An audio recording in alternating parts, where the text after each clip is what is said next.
Hey guys, welcome back to my YouTube channel. My name is Zanezi. If you're new here, welcome. I hope you love it here. So, today's topic, we're talking about the process of buying property in South Africa. I hope you enjoy the topic, and if you do, please let's engage in the comment section. Okay, guys, so let's get the disclaimer out of the way before we get started, right? Right. So, guys, on this channel, I'm not giving financial advice. I'm not a qualified financial advisor. I am just sharing my experience and the experience of the people around me. So, I'm not qualified to give any form of financial advice. If you need financial advice, please go and seek the qualified and registered financial advisors. Thank you. Right. Okay. So, what qualifies me to talk about today's topic? In 2013, I purchased my first property, which was a new build, a townhouse, which I purchased directly from the developer. How I found it was on my way to work. I used to drive along that side every day when I go to work. And then one day I decided to go in and I found the agents there. I spoke to them. I asked of, what is required. Back then I didn't even know what I was doing. So I went, okay, and he explained to me the whole process of buying and I was worried that I I will not qualify because I had expenses. I had not a lot of expenses, but obviously because I didn't know what the criteria was, I was very worried that I might not qualify. So a few days later, I still remember the agent's name was Andre. So this guy, a few days later, I contacted him. In fact, he contacted me and he asked me, would say, okay, Zanele, what are we doing? Are you putting in an offer or what's the situation? So I was like, you know what? Because I'm worried that I might not qualify for this property, can I put in an offer that was 50,000 rands less than what they were asking? He was like, Then I was like, okay, let's see what happens. He put in the offer and voila, the offer was accepted. Hey, I was a property owner. Right. So I owned the property for like two months before I knew what I wanted to do with it. I was still staying at home with my mom and I wasn't sure why I wanted the property exactly. So after 2 months, in the third month, I think I started paying in the third month. When I started paying, I was like, okay, now I need to make a decision. I decided to get a rental management company. They handled all the rental. They got the tenants for me, and ever since then, that house has been tenanted. Right? Okay. So 2015, I bought another property. Now, okay, so in 2013, I bought a property that was a new build. I bought it from the developer. In 2015, I bought another property. This time it was an apartment as well, in a different area. And this one is now, and it was an older apartment. It was previously owned by somebody else. So it was an older apartment, which is currently my residential apartment. But now the difference is with the first apartment, I didn't have to pay the transfer costs. With this apartment, the second apartment, because it was an older apartment, it was previously registered to somebody else. It had to be transferred to me now, which is then I had to pay the transfer costs. Guys, if I keep on looking this side, please note that I've got my notes. I wrote my notes here, so I'll keep checking just so I know that I'm still on the right track. I'm not losing track. Okay, so now if you are in a process of buying a property, if you are in the process of looking for property, here are a few things that you will need to consider. Number one, assess your credit record. Ensure you are in good standing in terms of your consumer debts. Hmm? Make sure that you don't borrow more than you can afford. Obviously, make sure that you are um, you're paying your debts, you are up to date with all your debts. You can get your credit score to check if you are in good standing. As well, another thing that you must do, determine how much you qualify for.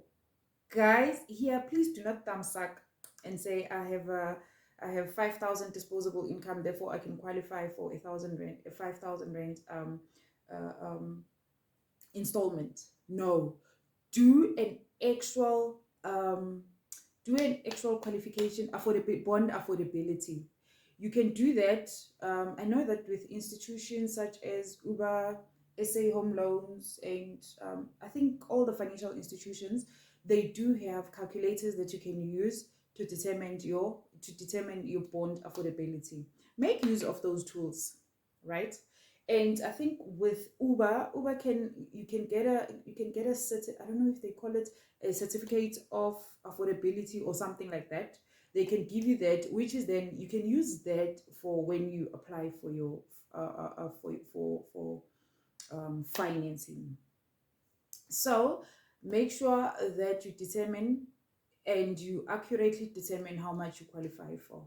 Now, in terms of owning a house, you guys, in terms of what you qualify for, be careful not to fall into a trap. If they're saying you qualify for a maximum of 1 million rands worth of house, do not use the full million rands. Rather, if they say you qualify for million rands, get something that's worth 800,000 or 750,000. Do not fall into that trap. Owning a house comes with a lot of other costs that you will never know prior to getting the house. For instance, you might be liable for levies. You are definitely liable for municipality bills, taxes. What is it? Rates and taxes, levies, security. You have to get insurance for the house and the household contents. You have to get some properties. Some if you find in the estate, in the security estate, you have to pay for security. Some complexes you have to pay additional, what do they call it, special levy. So there's a whole lot of other costs. Water, electricity, that's costs that comes with owning a house. So be careful to go over and above what you really can afford. If they're saying your maximum is 800,000, get a house that's worth 600,000, 500,000. Leave a leeway, leave a wiggle room for you to be able to pay extra additional costs that comes with owning a house. Okay. Also, decide how much house you need, right? The type of house you're looking for, whether you're looking for an apartment, whether you're looking for a standalone house, or whether you're looking for a two bed, two bath, two bed, one bath, two bed, three bed, two bath, depending on the size of your family. Maybe you're a single lady looking for something just for yourself. Do not buy more house than you need. That's being financially savvy. Do not buy more house than you actually need. Okay. And also it's important for, if security is important for you, take that into consideration as well. Do you want to be in a secured complex, or I think security should be a priority for everyone, but it's up to you how you see security. Okay. Location is very important. You may want to be in an area that has schools. You may want to be closer to schools, closer to shops, closer to public transport, closer to work. You may want to be in the city. You may want to be in the suburb. Also, determine those things. When all of this have been met, you can now look for your dream home. Remember, guys, your dream home might not be your dream home immediately when you see it. Be careful of things like buying a house that is overcapitalized in a not so, I don't want to say in a bad area, but okay, in a bad area. A house that is overcapitalized, but it's in a bad area. Remember, when the seller determines their price, they might not go according to the valuation of the area, the market valuation of the area. They add other values, they add the sentiment, because now the house means something to them, right? The house has a sentimental value to them, and they could have just overcapitalized on it, and now they want to recoup whatever they. So make sure that um, you look at the market value of the area, right? So you can get the house that's worth.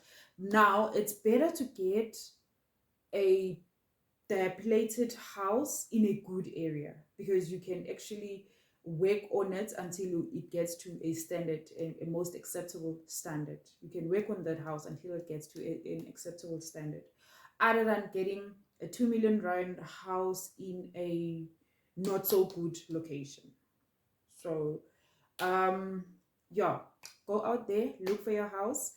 You can actually make use of an agent. At least when you work with an agent, you can tell them the type of house you're looking for, your budget, and the areas that you're looking at. The agent will go out, find the places for you. You come, you view the places. You view the place, you do inspection, you put in your offer. So guys, I will end here for today. I think maybe next time we'll get somebody who works with, but comment down below, let me know if you want us to discuss this further. We will get somebody who works with bond origination, or we can get an estate agent. I don't know, we'll get somebody who will come and explain the whole process to us. So guys, until next time, thank you for watching this video up until the end. If you haven't, please subscribe and like this video. If you found value on this video, please like the video. Don't forget to subscribe before you leave. Thank you. Adios muchacho.